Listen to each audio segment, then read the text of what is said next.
it is a pleasure to have here with me today guest experts. I will be talking on excellence programs for research and development centers and universities.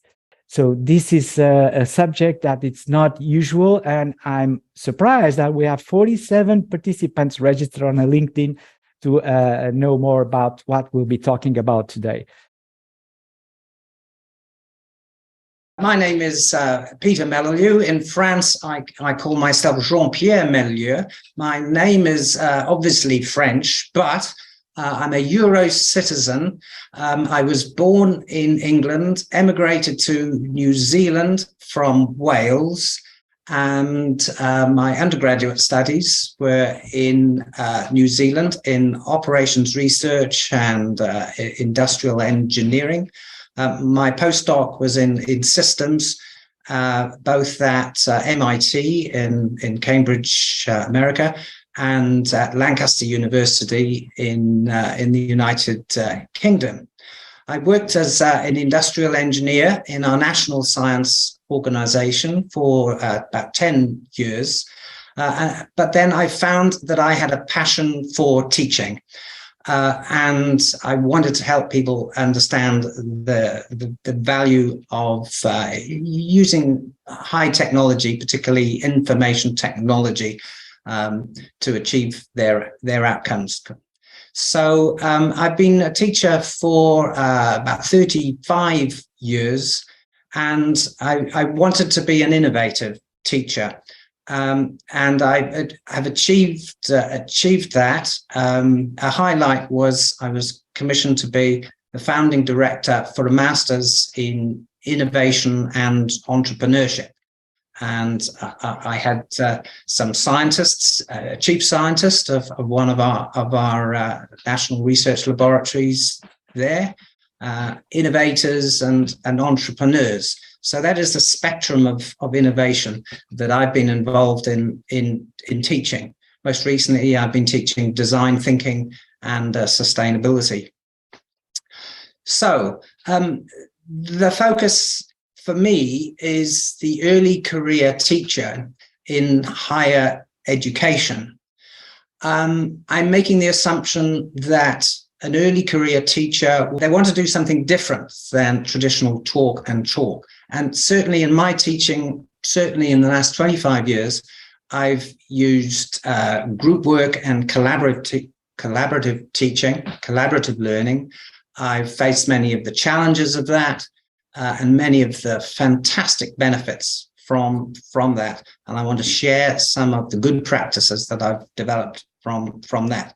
Some of the lessons overlap with some of those that Sandrine has been involved in. So here's a question. How does an early career teacher in higher education deliver graduates with high employability? I'm just going to focus on the sub-theme of employability as one way for a teacher to differentiate themselves. So what is employability? Well, there's a survey each year conducted by the National Association of Colleges and Employers. This is an American agency that conducts this survey, and you'll see that 81% of the respondents to that survey seek graduates who have the ability to work in a team. And you'll see that for other attributes, communications, initiative, leadership, flexibility, and adaptability, 2/3 of employers are looking for graduates with these attributes. These are soft skills. These are difficult to teach.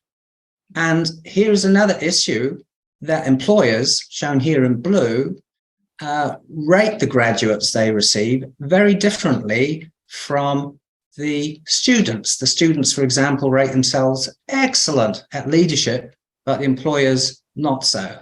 And the same goes for professionalism, communication. So how do we overcome these challenges?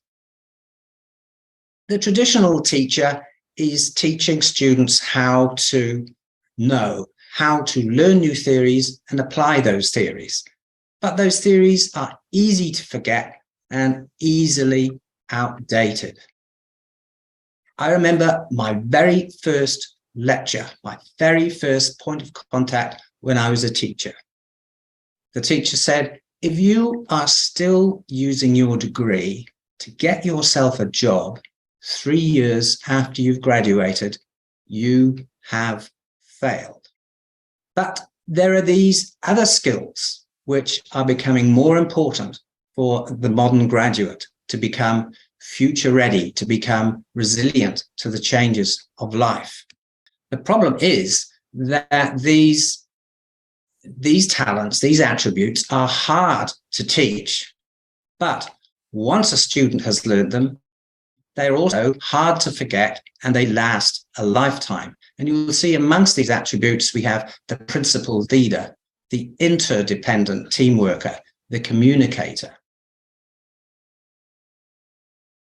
So what we need is innovative pedagogies to develop these soft skills, and particularly those related to the urgent need to get graduates good jobs, to help them to get up to speed and running quickly. Employability. Here are some of the experiential methods that I've used in my teaching and that my colleagues have: the flipped classroom, team-based learning, project-based learning, and so forth. A common denominator amongst all of these methods is the use of collaborative learning or group work, group assignments. Now, there are problems with this. There are challenges that arise from collaborative learning. For teachers, how to allocate fair marks, how to allocate fair marks proportional to the contribution each team member has made to the group's work. Students want to know that if they work harder, they'll get a better grade. Team dynamics. For teachers, they want to spot struggling teams, struggling individuals. They want to intervene proactively so those teams can overcome those problems and achieve success. It's got to be done early so that effective changes can be made so that the project doesn't turn to a mess. Students want to learn how to learn from and with each other.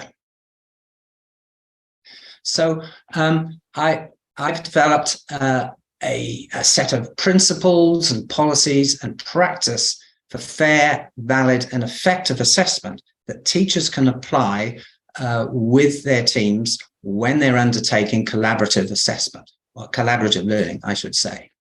These include, first of all, the benefits. Students need to understand the benefits from undertaking collaborative learning.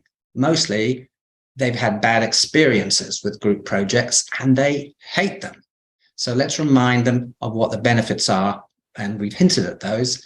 Employers are looking for the learnings that come from collaborative learning. There's some research that underpins the benefits of collaborative learning and how it works in good practice. I'll talk about a 7-step formula later on for managing the process right through, sort of teaching by numbers approach. Standard rubrics are useful for measuring the attributes that we mentioned before. And there are some policies, some academic policies that we should introduce to ensure fair assessment practice. One key component of collaborative assessment is teammate peer assessment. This is how we achieve the outcome of fair grades based in proportion to contribution. We measure through the peer assessment platform, we measure 5 attributes that contribute towards task accomplishment and another 5 attributes that measure leadership and team processes. And we measure these quantitatively, but we also get qualitative feedback to get guidance from the team members how the rest of the team members can improve their performance going forward with the team. Here, feedback is part of the peer assessment process. And it's crucial to have early, regular, I call them courageous conversations. Sandrine has mentioned assertiveness training. It's a similar thing, the process of encouraging students to confront the issues that face them and give fair feedback. So finally, I mentioned a 7-step formula, and here I just quickly flick over this 7-step formula. Step 0 is orientation. And a key point is that students need to be trained to give honest feedback accurately. And there are several self-learning resources that help them do that. And within a good peer assessment platform, the students get identified if they're being unfair in their ratings. Step 5, you'll see, is managing the survey, where the teacher is using the platform to identify struggling teams and individuals and generating automated advice on how they can remedy those situations and recover and become productive in their team outputs. And finally, the converse courageously is the step where the students have received feedback from their team members through anonymous reports, but now you provide a safe space for the students to conduct those assertive conversations and learn how to work constructively in the future. So here are some references which pick up on some of the matters introduced today. But really, the question is for our guest speakers, experts that are starting this panel, are these kind of innovative universities something that you are used to encounter in your own countries? In New Zealand and Australia, strongly informed by both American practice and UK practice, there were radical disruptions to both research in the universities, research outside the universities, and the tertiary education, higher education, beginning in the mid-1980s. So it's been a big quantum jump and then evolving changes since that time. The special thing in the context of Australia, New Zealand, is that we appear to be small and remote when looked at from this side of the world. We also have a very large proportion of our trade is exported. So we have to critically tune in and connect with particularly the Asian world and the European world, and those drive innovations in education and research. And I've mentioned just some of the ones that I've been associated with. One key question I faced as a young researcher was from my boss was, how do I get this research beyond the published journals? How do I get it into practice? And that's been a leitmotif for me right through my career. How do I get new stuff happening? And that led me to the discoveries of the field of innovation, entrepreneurship. Sandrine uses the word "be a pirate." I use the word "be an entrepreneur." Don't ask for permission, just do it.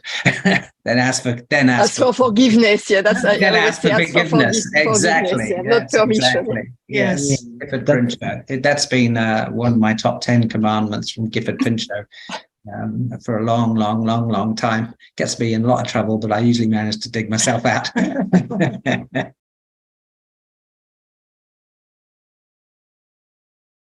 And Beth and Peter, please jump in if you like, because time is running out, and I would like just to have a focus on the ChatGPT, which is, everybody knows about this new resource that's out there.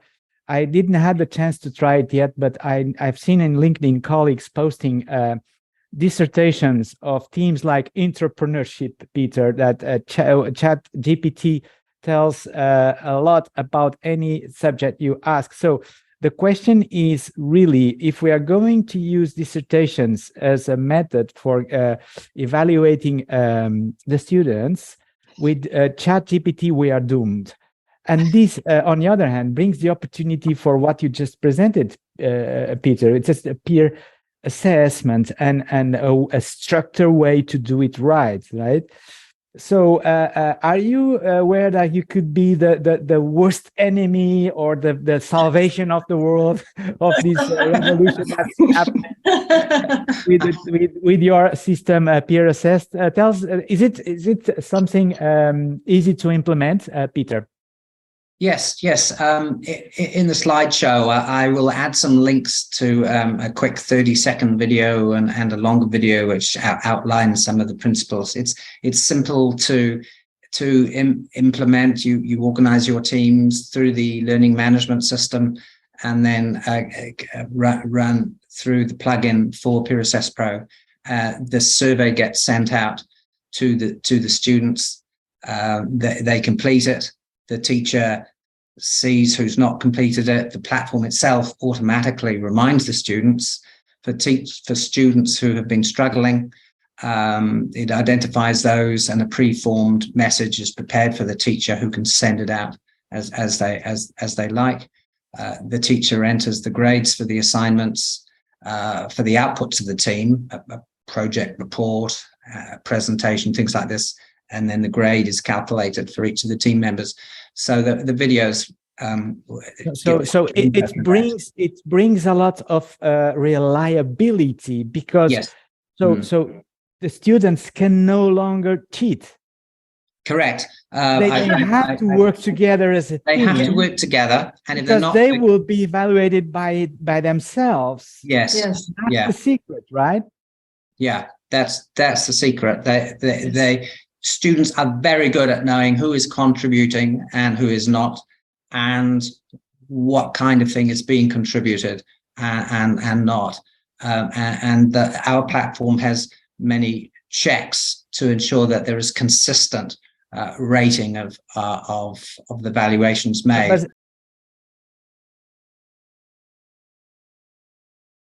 Is it too complicated to implement a tool like yours? I mean, because everybody knows about the IT challenges for teachers, right, Carlotta? So everyone say, "Oh my God, another software tool."